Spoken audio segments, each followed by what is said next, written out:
আসসালামু আলাইকুম, সবাইকে স্বাগতম জানাচ্ছি আজকের ভিডিওতে। আমরা এখন অন্ধকার যুগের বাংলা সাহিত্য দেখব। অন্ধকার যুগ মূলত 1201 থেকে 1350 সাল পর্যন্ত এই 150 বছর ছিল। এবং এই সময় কি কি সাহিত্য রচিত হয়েছিল, কারা সেগুলো রচিত করেছিল, কেন এটাকে অন্ধকার যুগ বলা হয় ইত্যাদি গুরুত্বপূর্ণ বিষয় আমরা জানার চেষ্টা করব। বাংলা সাহিত্যের অন্ধকার যুগ মধ্যযুগের শুরুতে 1201 থেকে 1350 সালের মধ্যে তেমন কোনো সাহিত্য পাওয়া যায়নি। এ সময়কে অন্ধকার যুগ বলা হয়।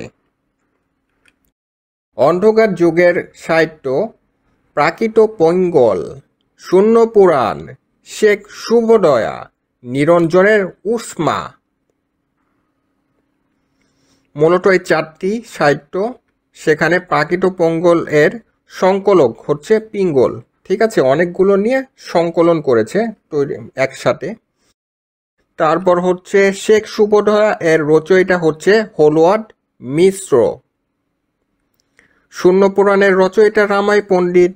আর নিরঞ্জনের উষ্মা হচ্ছে শূন্য পুরাণ এর একটি কবিতা, মানে এই দুটা একই, ওর ভিতরে রয়েছে নিরঞ্জনের উষ্মা। মধ্যযুগ 1201 থেকে 1800, এই জিনিসগুলো জেনে রাখি। তার মধ্যে রয়েছে অন্ধকার যুগ 1200, আর 1201 থেকে 1500 সেটা হচ্ছে প্রাক চৈতন্য যুগ। আর অন্ধকার যুগ হচ্ছে 1201 থেকে 1350। সো এই তিনটা মূলত একই যুগ বলতে পারি অনেকটা। তারপর হচ্ছে ডক্টর ওয়াকিল আহমদ অন্ধকার যুগের এই মতামতকে অস্বীকার করেন। শেখ শুভদয়া ও শূন্য পুরাণ হচ্ছে চম্পুকাব্য। চম্পুকাব্য কি সেটা বলতেছি।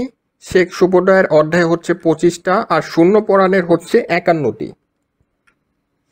চম্পুকাব্য মূলত গদ্য এবং পদ্যের সংমিশ্রণের তৈরি, মানে এখানে গদ্য পদ্য দুইটাই আছে মিক্স করা, এই জন্য এটাকে চম্পুকাব্য বলে।